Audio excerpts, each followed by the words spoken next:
en la entrada, en la señal, se produce un momento de transición que dura muy poco para dar lugar ya al establecimiento de una respuesta del tipo permanente. En el caso de las señales sinusoidales, ¿no? Si el circuito contiene elementos reactivos como bobinas y condensadores,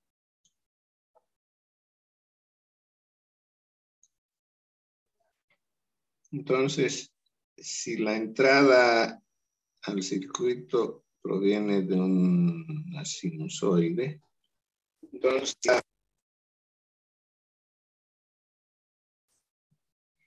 en la salida yo podría tener un momento de transición, de repente picos grandes, como les decía,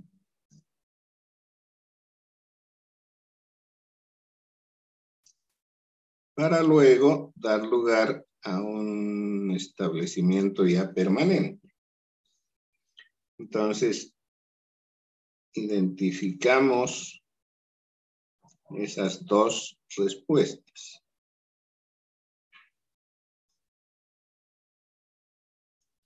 La respuesta transitoria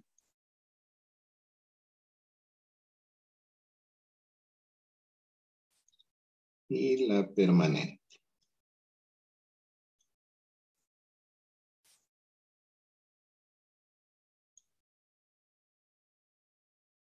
¿Sí?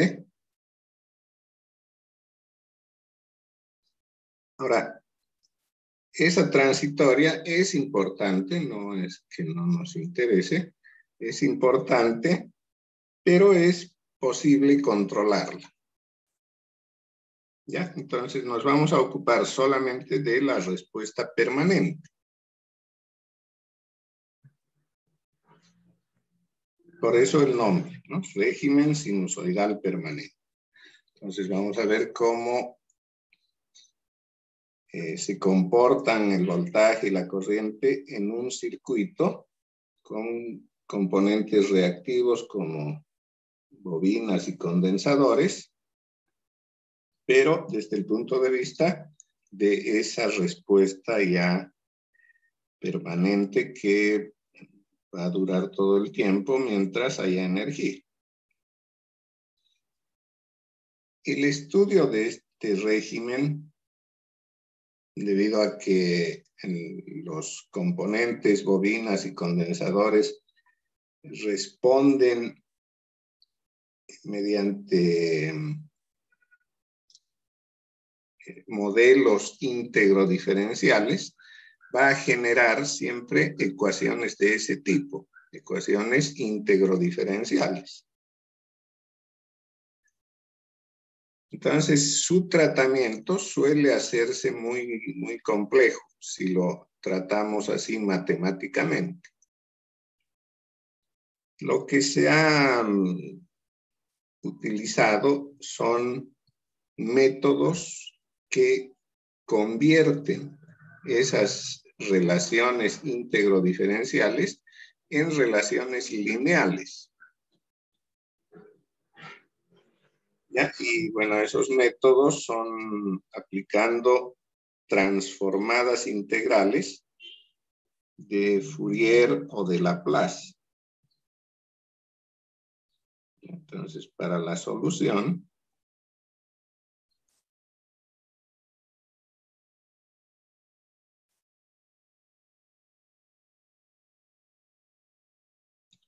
de estas ecuaciones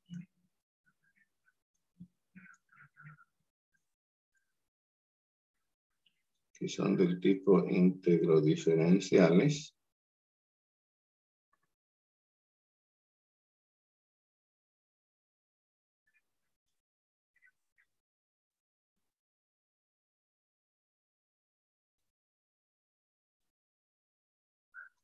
se aplican métodos como la transformada de Fourier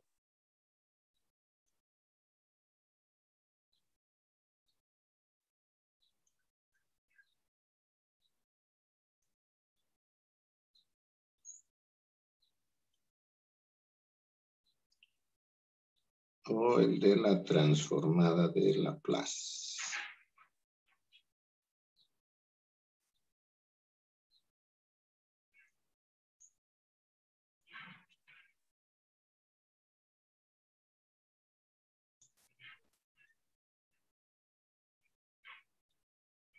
Este Fourier lo pondremos nomás con mayúscula. Se va a resentir. Bien. ¿En qué consisten estas transformadas? En unas integrales que introducen una variable en lugar de la variable tiempo. En el caso de Fourier, la variable es compleja.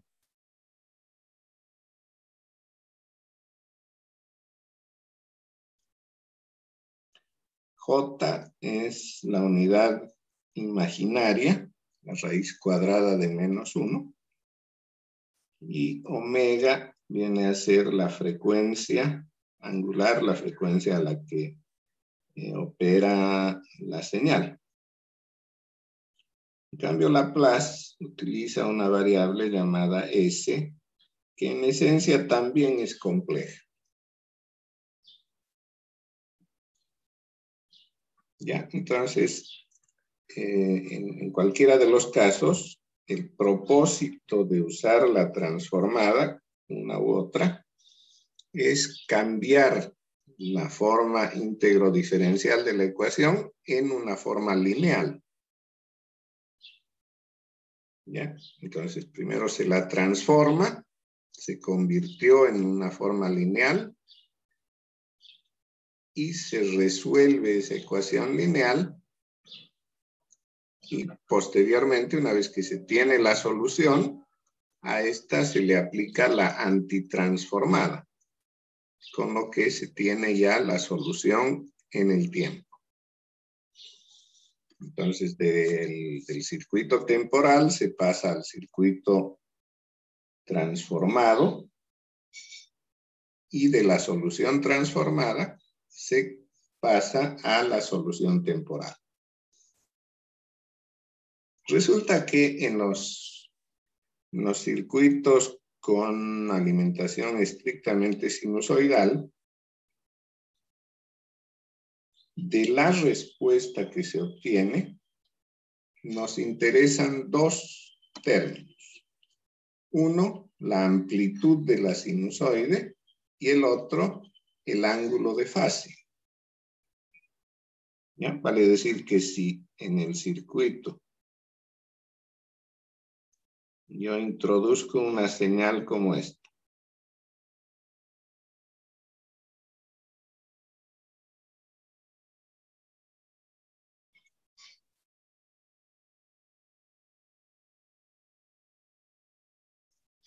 haremos más general, la voy a borrar esto. Voy a llevar un poquito más allá.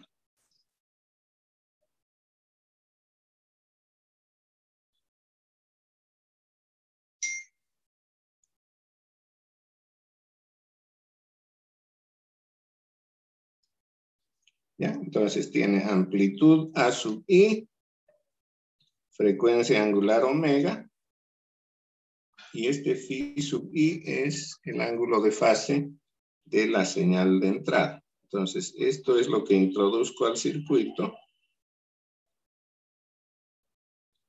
El circuito con bobinas y condensadores me responde con otra amplitud, A sub O,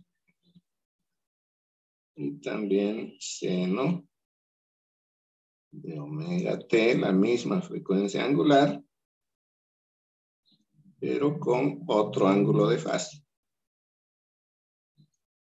Entonces, todo lo que difiere la señal de salida respecto a la de entrada es la amplitud y el ángulo de fase.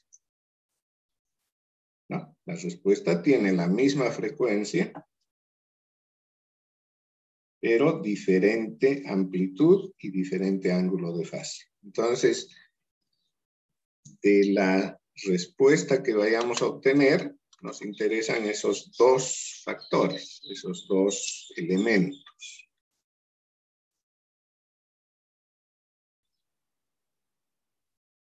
Y a eso va dirigido el tema, ¿no? El tema este del régimen sinusoidal permanente está centrado en encontrar en la respuesta esos dos elementos, amplitud y ángulo de fase. Ahora, una forma de unificar en una misma señal los dos términos, el término amplitud y el término ángulo de fase, es utilizar números complejos.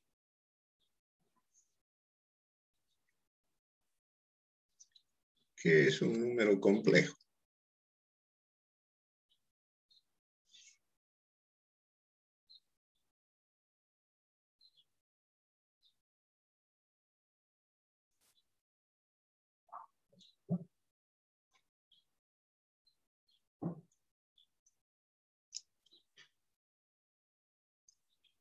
El conjunto de números, como lo han visto, seguramente se acuerdan de álgebra y también en cálculo han debido hablar de ello. Los números naturales son un subconjunto de los números enteros, ¿cierto? Aquí están los naturales y son un subconjunto de los números enteros. Los enteros son positivos y negativos, ¿sí? En cambio, los naturales son solamente positivos. A este conjunto de números enteros lo contiene, bueno, vamos a saltarnos el tema de los racionales e irracionales y directamente nos vamos a los reales.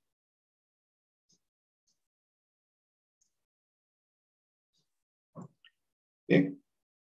Entonces, dentro de los reales hay los números racionales, los irracionales también. El número pi, todos esos están contemplados dentro de los reales. Pero en el tema de cálculo, nos hemos encontrado con que a veces se requiere de un otro conjunto más grande. Seguramente en colegio se acordarán de aquella famosa fórmula para calcular las raíces de una ecuación de segundo grado. ¿Cierto? Aquella formulita menos b más menos b cuadrado menos 4ac. ¿Cierto? Esa raíz cuadrada, a veces el subradical es positivo, entonces tiene dos soluciones. Cuando el subradical es 0, hay, bueno, dos soluciones, digamos, pero iguales. Y cuando el subradical es negativo, como no hay raíz cuadrada de un número negativo, se decía que la solución era imaginaria. ¿Sí? Entonces, estos números denominados complejos tienen una parte real y una parte imaginaria. Entonces, el número z va a tener esta forma. J es la unidad imaginaria, la raíz cuadrada de menos 1. No, la particularidad que tiene es que elevada al cuadrado es igual a menos 1.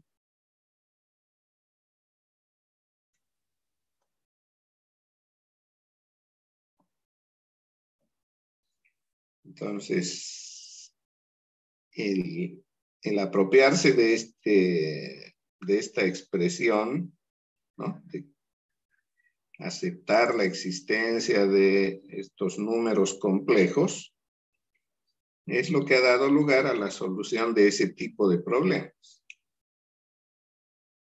Bien, que ahora asociado a los circuitos en el régimen sinusoidal permanente nos ayudan a descubrir aquello que mencionaba, la amplitud y el ángulo de fase en un solo elemento. Ahora, ¿cómo es que se hace eso? Resulta que seguramente se acordarán cuando hablaban de los números reales, se hablaba de la recta real, ¿sí? La recta real es donde están todos los números. Está centrada en el 0, a la derecha positivos, a la izquierda negativos. Cuando hablamos de los números complejos, ya no se puede trabajar en una recta. Se requiere de un plano, aunque se llama plano complejo. Entonces, el plano complejo tiene en el eje horizontal la parte real y en el vertical la parte imaginaria.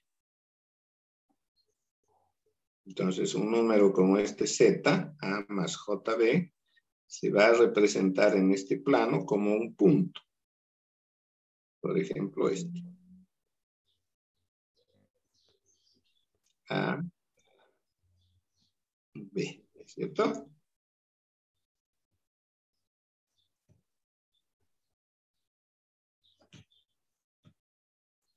JB, para que esté más claro. Bien, entonces el eje vertical es la parte imaginaria, el eje real es la parte real, ¿cierto? El eje horizontal. Bien, entonces de esa manera podemos representar un número en el plano complejo. A esta forma de representarlos. Estoy dando la mano un ratito, ahorita acabo de cerrar los ojos. A esa parte se... Sí, ahí sí estamos moviendo todo. Ya, Gorka. Bueno. Ya.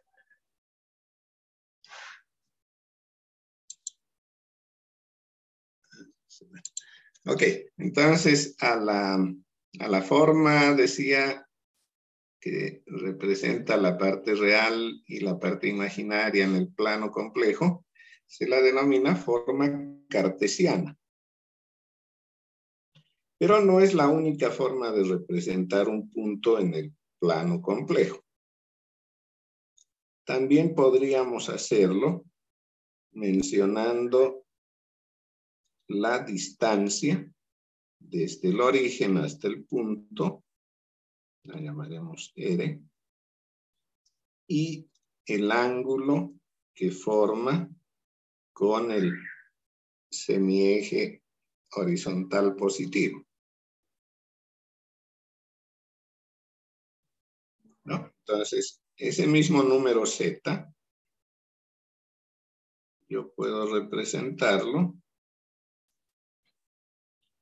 como R y se utiliza este símbolo para separarlo del ángulo.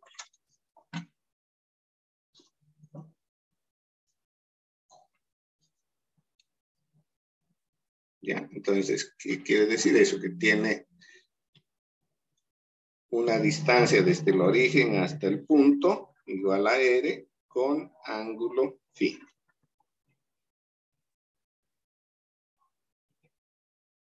¿Ya? Y justamente ahí está lo que nos interesa.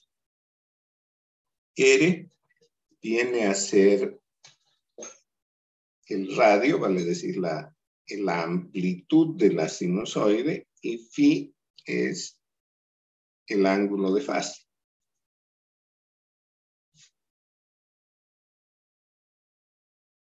Ahora, ¿cómo se relacionan uno con otro?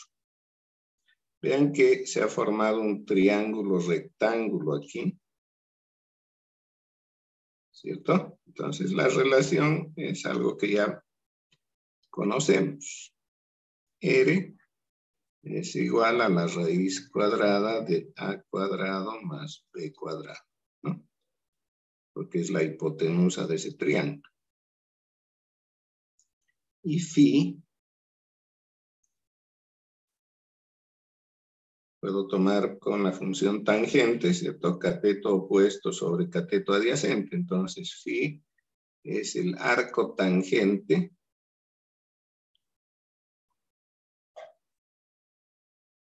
de B sobre A, ¿no?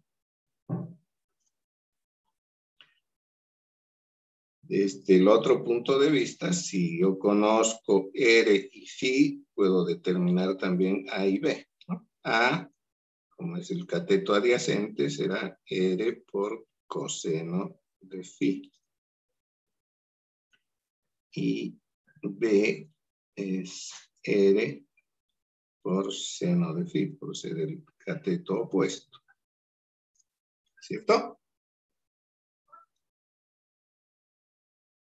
Entonces hay una correspondencia 1 a 1 entre la forma cartesiana y la forma polar.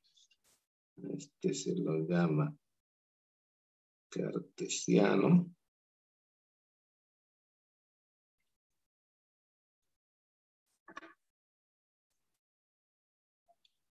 Este polar. Bien.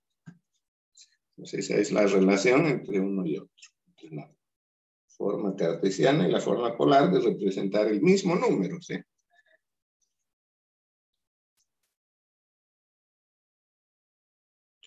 Entonces, de aquí surge la necesidad de conocer un poquito más a los números complejos.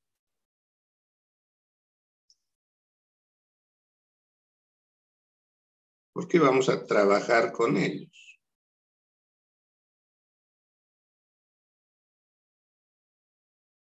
Entonces hablaremos un poco de la aritmética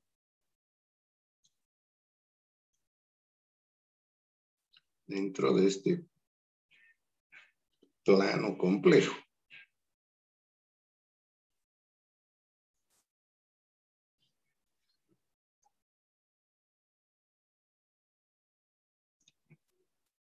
Bueno, con la suma y la resta no hay ningún problema, ¿sí?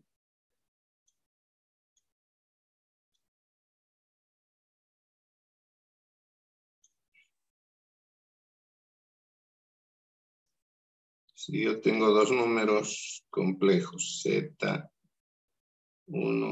que sea A más JB y Z2 C más JD. Entonces la suma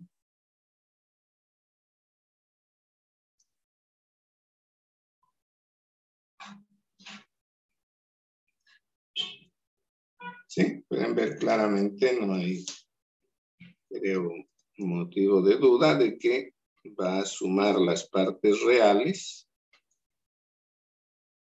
A más C para obtener la parte real de la suma. Y del mismo modo las partes imaginarias, B más D, ¿cierto?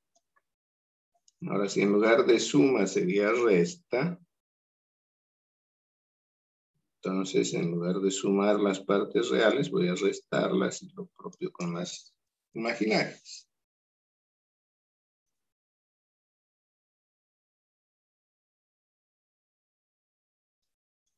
Con la multiplicación,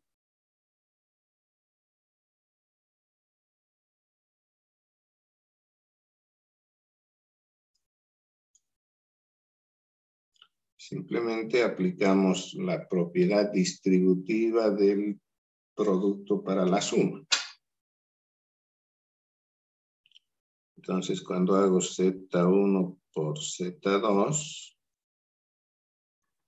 voy a agarrar A más JB por C más JD y voy a multiplicar distribuyendo, ¿no? Primero A por C y luego A por JD. Enseguida haré JB por C y JB por D. ¿Cierto? Entonces tengo A por C más A por JD, voy a poner por delante la J, luego JB por C, y por último, JB por JD. Tengo J por J, J cuadrado, BD, ¿cierto? Y de este J cuadrado decíamos que es menos 1. ¿No? J cuadrado es menos 1. Entonces, el producto tiene dos términos que son reales, AC y este BD, pero BD es negativo. Entonces los voy a agrupar AC menos BD, y esa es la parte real del producto. La parte imaginaria es la suma de los productos AD y BC. ¿Cierto? Entonces, multiplicar dos números complejos nos devuelve otro número complejo. Y lo podemos obtener de esa manera. Ahora, bueno, resulta que si yo tengo de un número complejo la forma cartesiana, el producto lo puedo hacer así.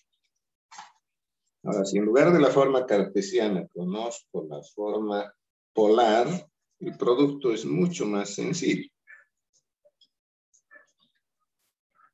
¿No? Decíamos que es posible obtener siempre la forma polar a partir de la forma cartesiana.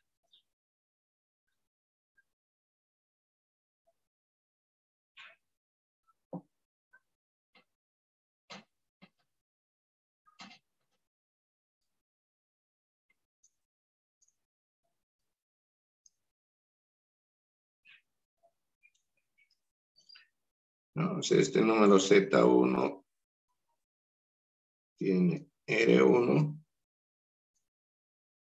y 1. Y el Z2, R2 y 2. No, su rango, su ángulo. Entonces el producto Z1, Z2 se lo obtiene multiplicando los radios, las amplitudes,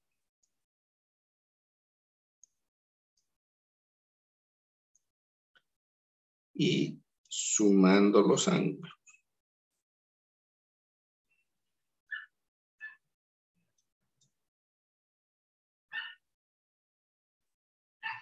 Eso está mucho más fácil, ¿no?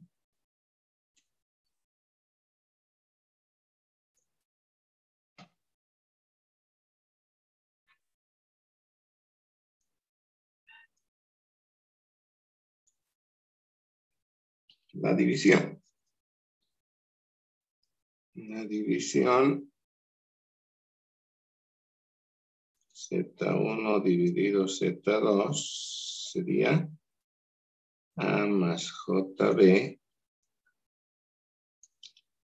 sobre C más JD, ¿cierto? Entonces aquí hay una expresión que seguramente se acordarán que los hacía sufrir en su curso de álgebra, que se llama racionalización. Esta cantidad es irracional, se decía, porque tiene raíz cuadrada en el denominador.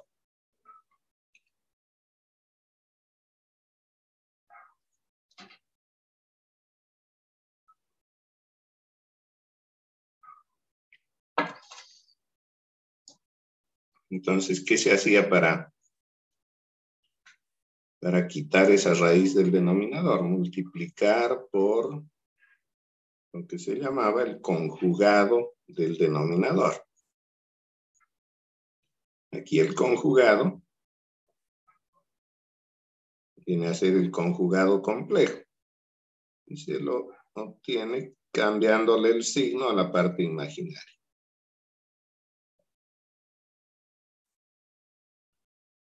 Entonces multiplico numerador y denominador por C menos JD.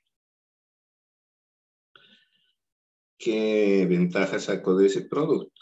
Que en el denominador voy a tener, ¿no? Como está multiplicando la suma por la diferencia de las mismas cantidades, sabemos que eso es la diferencia de los cuadrados. Entonces tendré C cuadrado menos JD al cuadrado. ¿Cierto? En el numerador ya sabemos cómo multiplicar, ¿no? A por C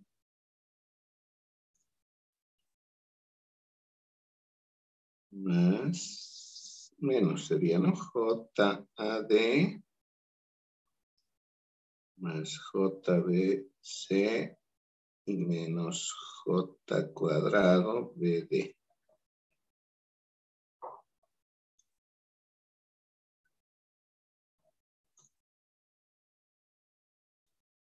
Y ahora simplificamos un poco. J cuadrado es menos 1, menos por menos más. Entonces en el numerador la parte real va a ser AC más BD.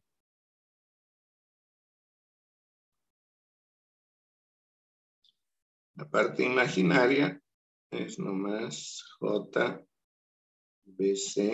menos AD.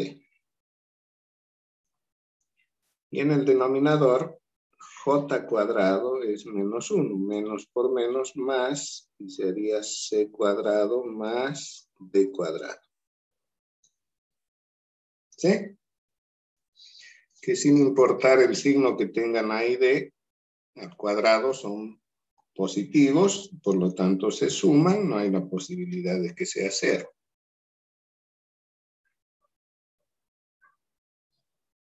Bien, entonces este sería el producto, que bueno, lo puedo separar si se quiere en parte real y parte imaginaria.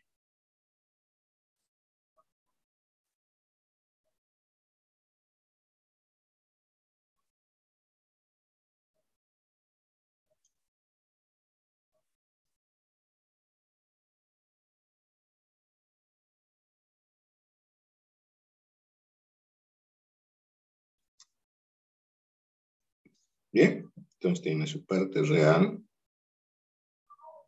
y su parte imaginaria. Lo mismo que en la multiplicación, resulta más cómodo hacerlo en forma polar.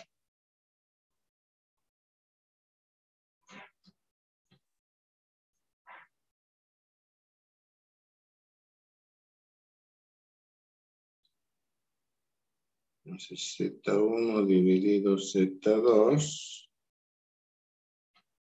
ambos en forma polar.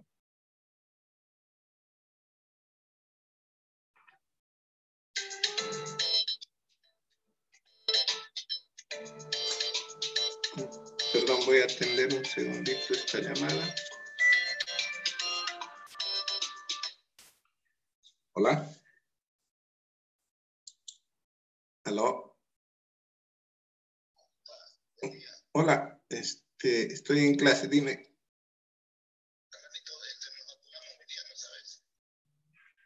Nos tocaría, pero no sé si, creo que no ha llegado. Ya. No. Ok, listo. Ya, chao. Bien, perdón. Entonces estamos ahí. ¿Qué hacemos para dividir? Simplemente dividimos las amplitudes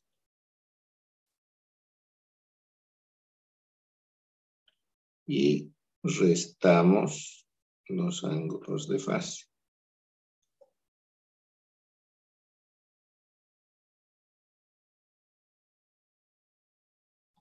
¿No?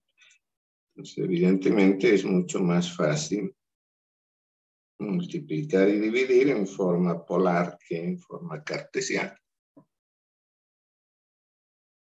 Hagamos un ejemplo para que no quede así tan vacío esto.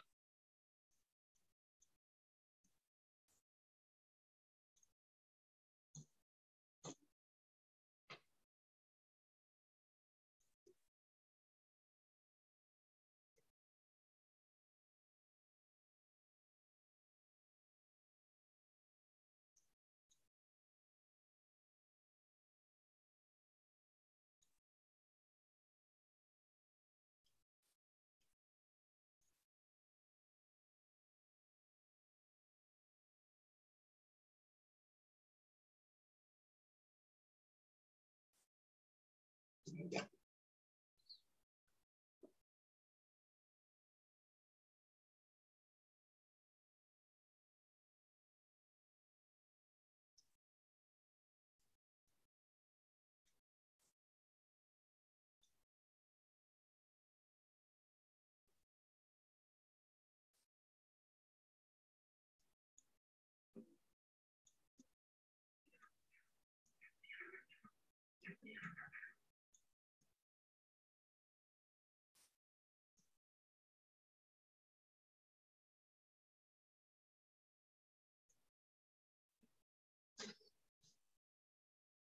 Bien, entonces dos números complejos, Z1, Z2, queremos calcular la suma, la diferencia, el producto y el cociente.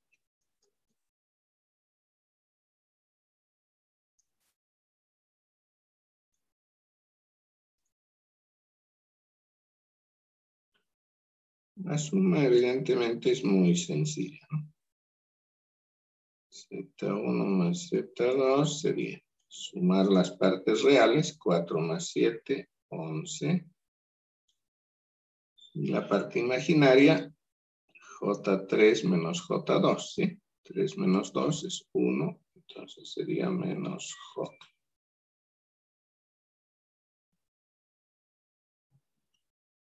La diferencia.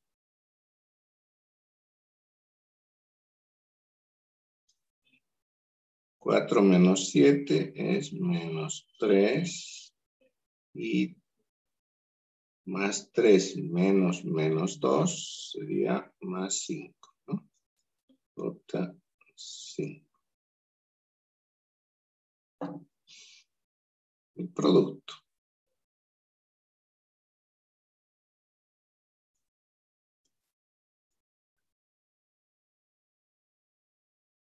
El producto va cruzado, ¿sí?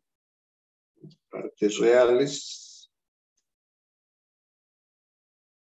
4 por 7, 28, menos el producto de las imaginarias. Más 3 por menos 2 es menos 6, pero le cambio el signo. 6, ¿cierto? Y la parte imaginaria son productos cruzados.